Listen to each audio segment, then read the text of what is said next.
Kosongnya kas daerah Kota Banjarmasin berimbas dengan adanya pemangkasan anggaran di setiap dinas pemerintah Kota Banjarmasin tak terkecuali Dinas Lingkungan Hidup. Pada 2024 ini, Dinas Lingkungan Hidup atau DLH rencananya akan terkena efek refocusing sebesar 35 miliar rupiah. Refocusing dengan anggaran tersebut direncanakan sesuai dengan jumlah besaran anggaran atau tunggakan biaya sisa proyek DLH yang belum terbayarkan dan termasuk biaya pembebasan lahan untuk perluasan TPA Basiri. Apa Pak Yandi? Seperti yang telah kami kerjakan di 2024 itu adalah yang kami fokus kerja adalah bagaimana pengelolaan persampahan itu sendiri, karena bagaimanapun di Kota Banjarmasin kan tingkat penduduknya makin hari makin bertambah, dan ini sampah pun akhirnya akan mengalami peningkatan.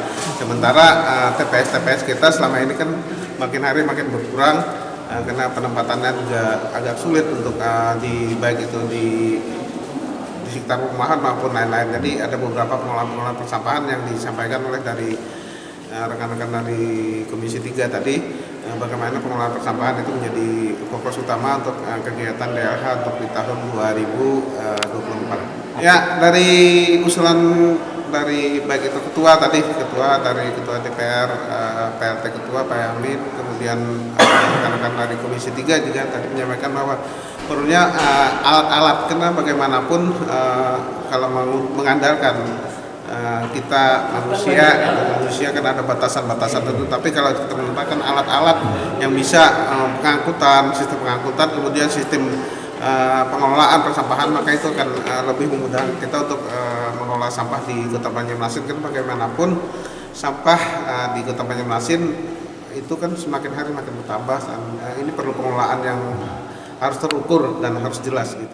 Sementara itu dalam rapat evaluasi, pihak Komisi 3 meminta DLH bisa menyesuaikan anggaran apa saja yang akan terkena refocusing agar tidak memangkas anggaran yang memang termasuk skala urgensi. Nah, ini tentu ada sedikit permasalahan di sini, ada hutang kegiatan sekitar 35 miliar oleh Dinas Lingkungan Hidup kepada pihak ketiga.